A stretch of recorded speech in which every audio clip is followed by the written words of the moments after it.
Bonjour, donc on se retrouve aujourd'hui pour un nouveau tuto sur GarageBand afin de vous présenter les nouveautés de la version 10.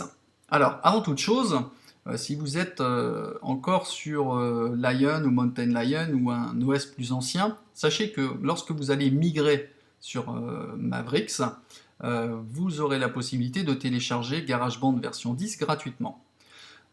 Si vous aviez au préalable le bundle, hein, le pack eLife avec eMovie, ePhoto, eDVD, eWeb et GarageBand, même si vous migrez sur Mavericks, vous aurez la version 6.05 et non pas la version 10.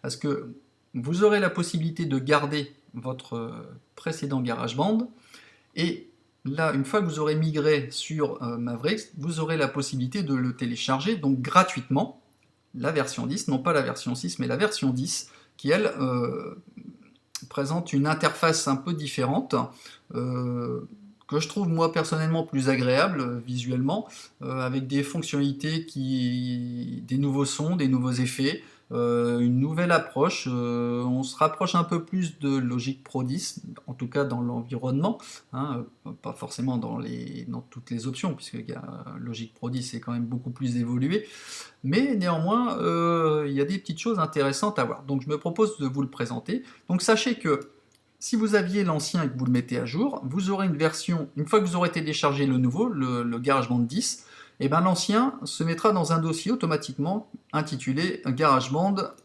6.05. D'accord?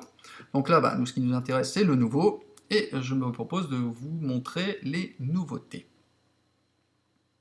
Alors, quand on arrive, on est habitué aux divers projets. Là, il y en a un petit peu plus, hein, suivant une configuration de clavier ou d'ampli, avec des pistes déjà réglées avec des amplis et des effets différents pour directement enregistrer depuis une guitare ou un autre instrument, des sonneries, une configuration hip-hop, une sélection d'instruments électroniques, là plutôt acoustique, ou un projet vide. Ici, ça change pas trop d'avant avec les cours, voire après un apprentissage des accords. Ici, le magasin en ligne pour télécharger des cours, guitare, piano. Et ici, ça vous rappelle en fait vos projets récemment ouverts. Donc là, il n'y en a pas pour le moment. Donc là, on va aller regarder, par exemple, on va prendre un projet, je vais prendre celui-ci, par exemple électronique, ou clavier. On va prendre, voilà. Hop, ça. Alors, quand vous chargez le projet, effectivement, il est un peu différent. Déjà, la fenêtre, elle se retrouve à gauche au lieu d'être à droite. Et tout de suite, ce qui saute aux yeux, c'est ce qu'il y a en bas. C'est-à-dire ce qu'on appelle les Smart Controls. Chose qu'on n'avait pas avant. Avant, quand on allait dans notre bibliothèque de son, on avait la possibilité de faire une édition. On avait une fenêtre qui s'ouvrait et on avait la possibilité de régler les paramètres de l'instrument avec des potentiomètres, des faders horizontaux. Là, effectivement, ça fait un peu plus pro. On a des beaux boutons avec des fonds, des modules de couleurs différentes. Hein. Ici, on a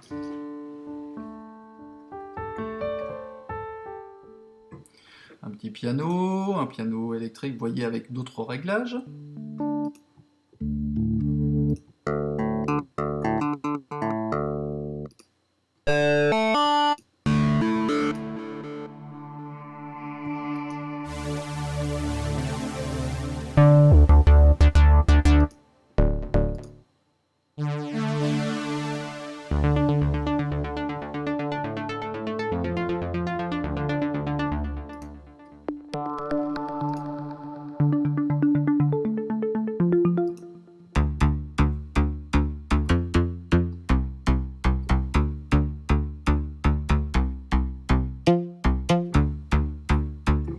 etc., etc. Je ne vais pas vous faire tous les sons, ça se présente comme avant. On a toute une classification avec une sous-classification et d'autres sons. Avant de continuer sur les Smart Control, juste ici, quand vous faites une sélection de sons, ici vous avez vos sons qui sont plus clairs, en blanc. C'est ceux qui sont directement accessibles. Ceux qui sont grisés, ils ne sont pas accessibles, sauf si vous cliquez ici pour les acheter. Donc de mémoire, je ne l'ai pas encore fait, mais je crois que le pack, il doit être... alors je ne sais pas si c'est la catégorie ou l'ensemble. J'ai cru voir 4,49 €, donc là, je vous laisserai voir sur l'Apple Store. Hein, ça pointe directement sur l'Apple Store pour vous dire exactement ce que vous achetez. Mais revenons à nos moutons. Alors au niveau des... Commençons avec les Smart Control. Alors déjà, moi je trouve que visuellement, c'est beaucoup plus sympa.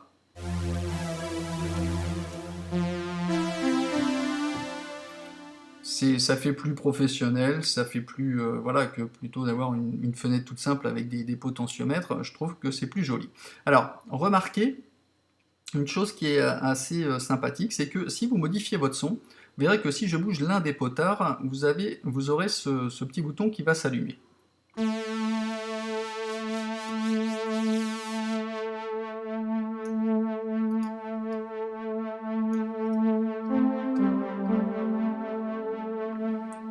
Vous voyez? Donc là, j'ai modifié mon son, et si je fais comparer, je vais revenir au son initial, de façon à comparer justement le son initial avec celui que je viens de faire.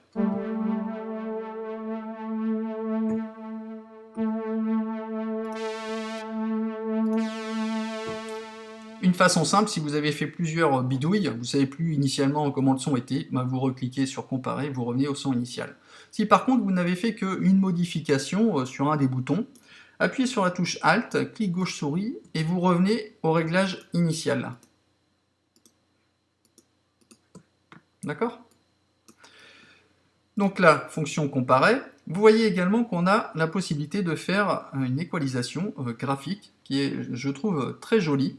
Là, je me promène rien qu'avec sur la souris. Suivant la forme indiquée, eh ben, je peux aller modifier mon son.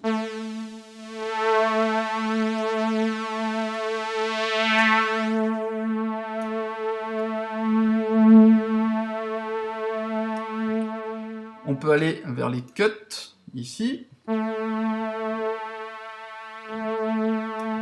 Inversement.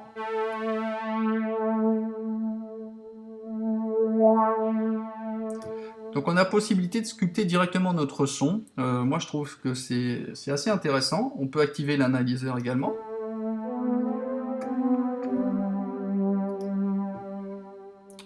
Donc voilà, bah, ça serait dommage de s'en priver.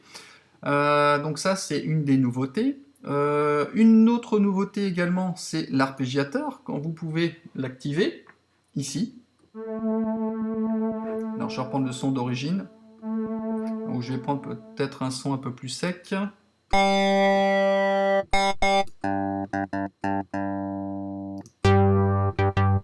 va prendre celui-ci.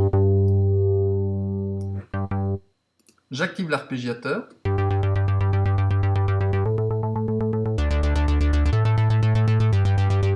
Et on a des variantes avec le classique down, up, outside, random, donc aléatoirement.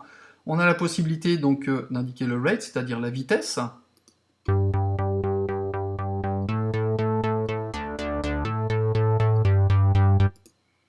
Là, je reviens en plus rapide. Augmenter avec les octaves.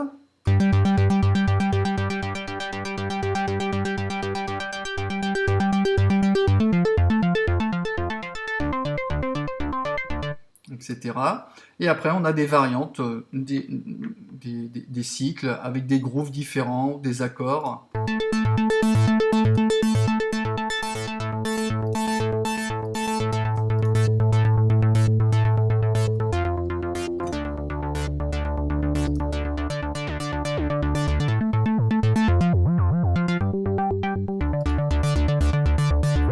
Des grooves.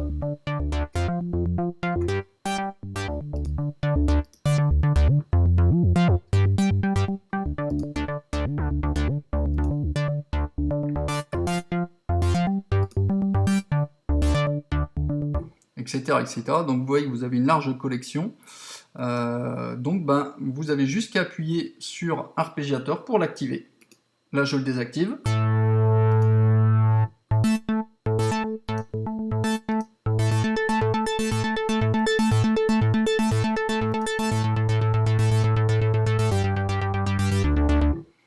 Voilà, donc ça c'est une des nouveautés. Là sur le Master Control, on a la possibilité de, pareil, de faire un réglage directement sur le volume général, donc avec la compression, le limiteur, enfin tout ce qu'il faut pour avoir un bon son. Je décoche Master justement pour faire apparaître ma Smart Control, pardon.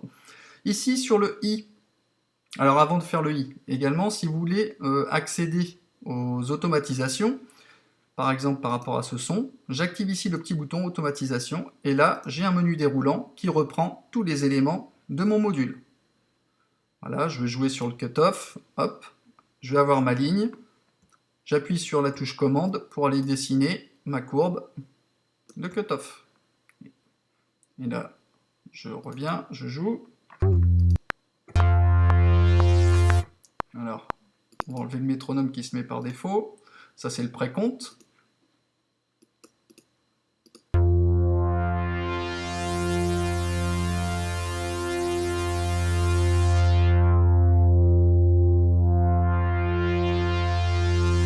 Vous voyez qu'il bouge tout seul.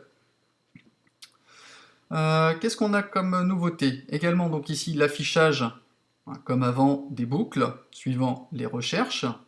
Ici, l'affichage des données, soit audio ou vidéo. Et ici, une nouvelle fonctionnalité où on peut mettre un petit texte d'information pour se rappeler de telle ou telle chose. Tout simplement. Hop, on l'active, on peut mettre des annotations. Ici, vous avez la possibilité, donc vous avez les nouveaux sons et vous avez les anciens, GarageBand, et là vous récupérez l'ancienne banque de sons que vous aviez. Aucun souci. Quand vous chargez un projet précédent, je ne sais pas si vous vous souvenez, dans la version précédente de GarageBand, on avait souvent un écho et une reverb qui était appliquée. Ici, dans les préférences, vous avez la possibilité, dans Audio et MIDI, d'activer l'écho et la réverbération globaux, qu'on avait l'habitude d'utiliser dans les anciens projets. Donc activez-le de façon à ce que si vous aviez réglé dans les anciens projets un écho et une réverbération, qu'il soit pris en compte. Ici, voilà, on n'a rien d'extraordinaire au niveau du réglage.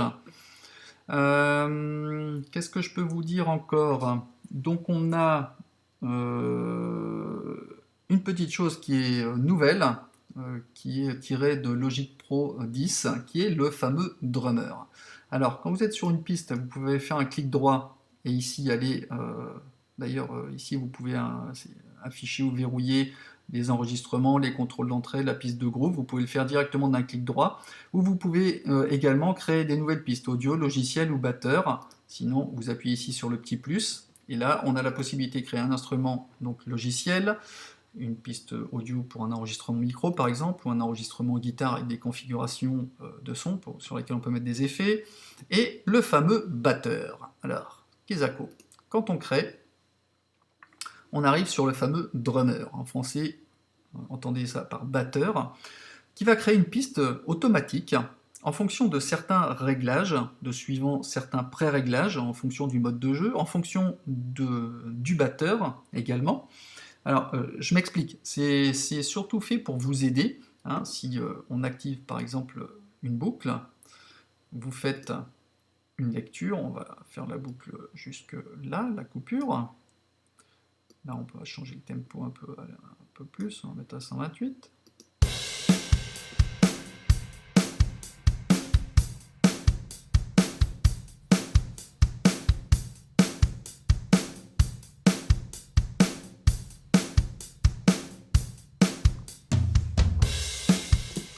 Etc., etc. Et là, vous avez la possibilité, donc, déjà, de sélectionner suivant un style de musique. Alors, bien sûr, vous en avez, ils sont en téléchargement. Le seul que vous avez de disponible et gratuitement, c'est celui que je vous ai présenté, et version rock, c'est Kyle. Quand vous cliquez sur Kyle, il vous dit que bon, il a certaines influences. Vous avez la possibilité de faire plusieurs réglages. Je vais vous faire la démonstration. Ici, rien qu'avec ce petit bouton, vous pouvez faire jouer cette partie de rythmique fort, plus douce, plus simplifiée, plus complexe. Complexe, entendez par complexe, ça va être les variantes qu'on va pouvoir sélectionner ici. Vous voyez qu'ici, on peut sélectionner les cymbales. Je peux mettre la fréquence des cymbales si je veux qu'elles reviennent plus souvent ou moins souvent. Pareil pour les tomes, pour la grosse caisse, ici pour les claps, ici pour avec les maracas, ici avec la tambourine, etc., etc. On a la possibilité en fait de jouer sur l'influence de la rythmique, de doser plus ou moins les motifs rythmiques, c'est-à-dire les variantes, et de jouer aussi sur le swing, donc c'est-à-dire beaucoup de choses. Je vais vous le faire en temps réel et vous vous rendrez compte des changements qui s'effectuent au fur et à mesure. Très doux, très fort, simplifié,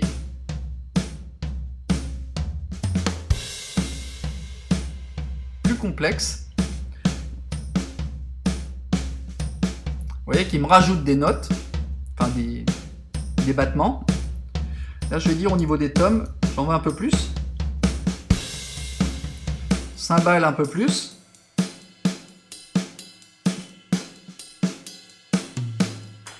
Les claps.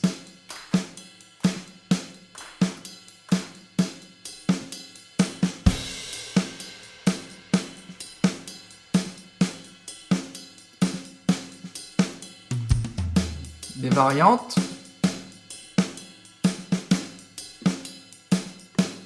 J'ai des styles également.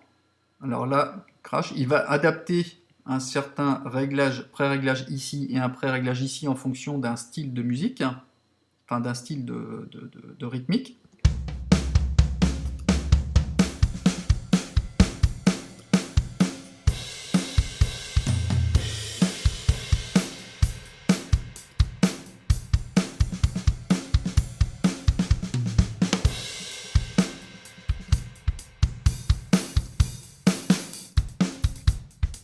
Voilà, etc. Donc ça peut être très intéressant, ça vous permet d'avoir tout de suite une rythmique en fonction d'un style, hop, pour aller composer ce que vous souhaitez. Qu'est-ce que je voulais vous dire d'autre? Au niveau des pistes, maintenant elles sont étendues à un maximum de 255, qui était plus limité avant.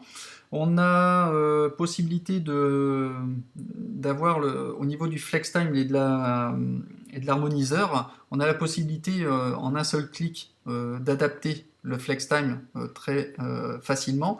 Je m'explique, par exemple, je vais prendre une boucle rythmique. Allez, drum loop. On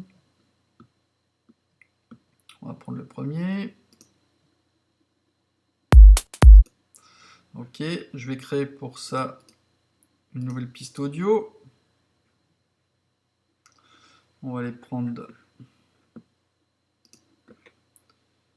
Toc, je la fais glisser.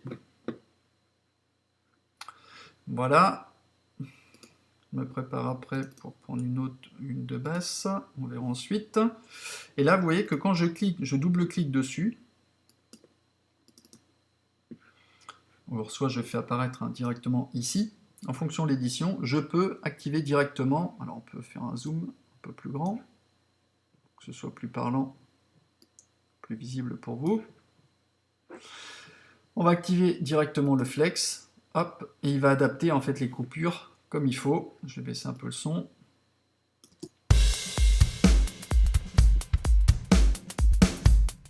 Vous voyez que j'active le flex, il fait les découpes automatiquement. On va par exemple importer ici une basse sur un autre tempo. Moi je suis à 128.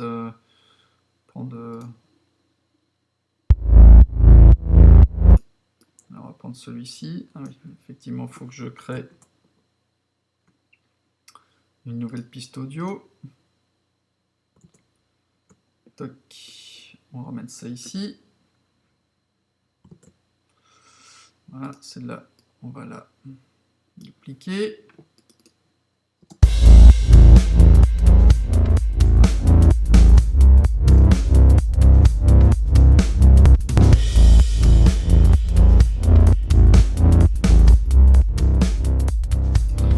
limité à la clé, enfin ça c'est une fonction qui existait déjà avant. Donc quelques nouvelles fonctionnalités. Hein. On revient après sur notre instrument, on désactive pour avoir un champ un peu plus grand, on active le macro.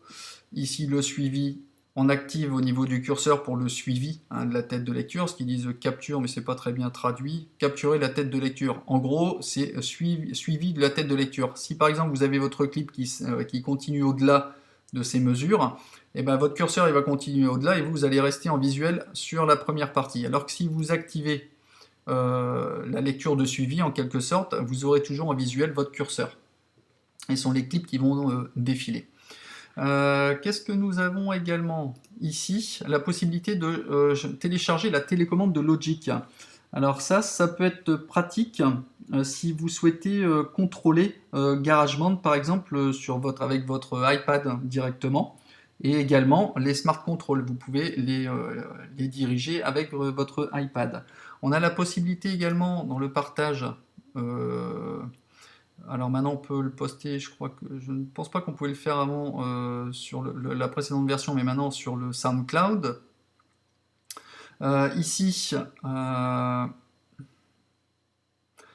on peut pareil l'envoyer sur le iCloud, ouvrir le morceau ou l'importer directement pour un iOS si vous voulez l'utiliser sur le iPad ou un iPhone. On a la possibilité aussi d'importer et d'ouvrir un film. Ça c'est une fonction que je vous ai pas montré. Alors, vidéo.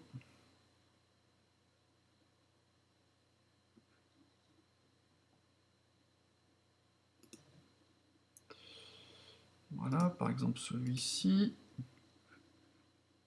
Toc. Voilà, sur la partie tout en haut, je vais couper le son. Alors vous avez, bien sûr, on peut faire défiler.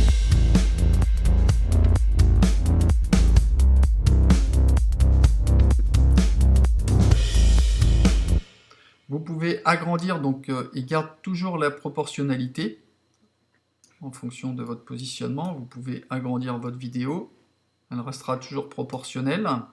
Si vous fermez la vidéo, elle apparaît ici.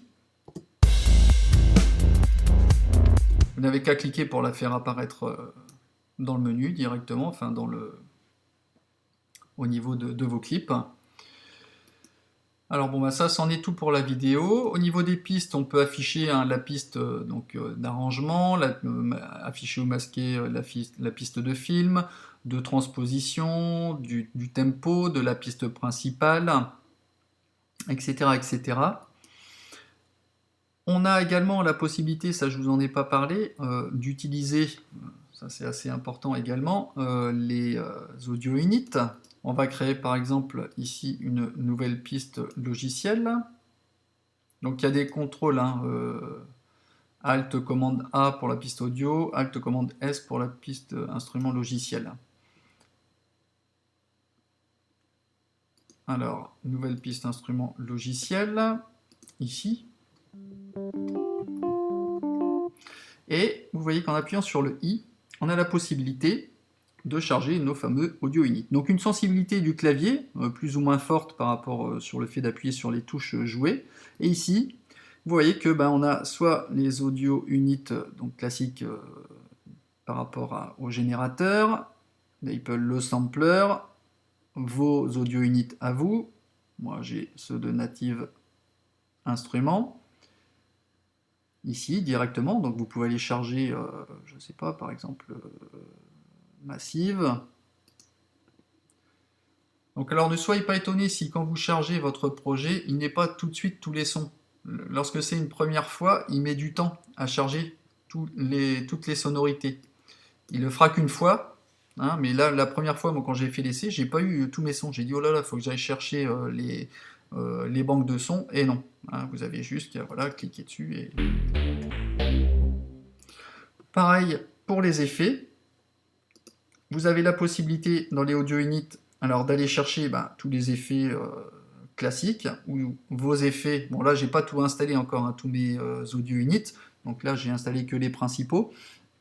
Là si vous voulez voilà, les effets de stéréo de guitar ring. Voilà, hop, toc, je le charge. Ah oui, ça c'est un de démo évidemment. On va prendre un qui est pas en démo, voilà.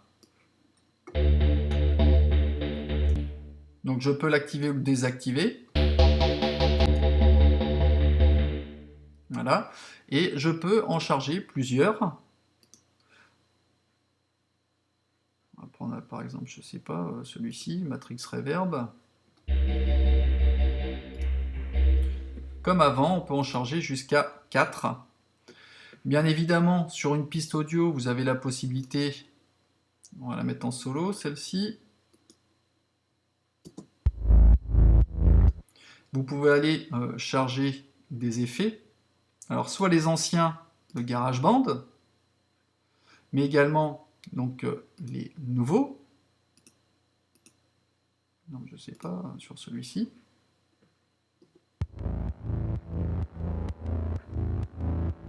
Alors, je vais prendre un autre effet, par exemple, celui-ci.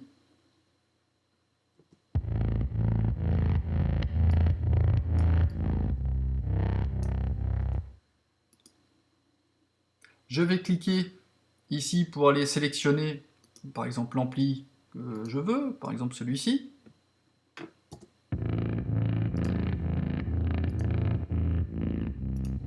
Avec d'autres configurations, les micros qu'on peut bouger. Donc, vous voyez, plein de réglages possibles. Ici, je fais stop. Ici, on a la possibilité donc de créer notre propre pedalboard, comme ils expliquent, hein, comme il indique. On a ni plus ni moins, je crois, c'est 35 boîtes différentes. Donc,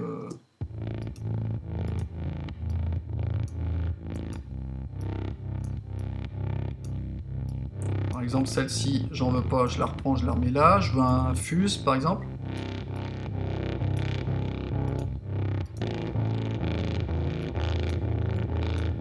Vous voyez, vous pouvez customiser, vraiment créer votre propre pedalboard, comme on dit, hein, votre pédalier, par rapport à votre piste audio, etc., etc.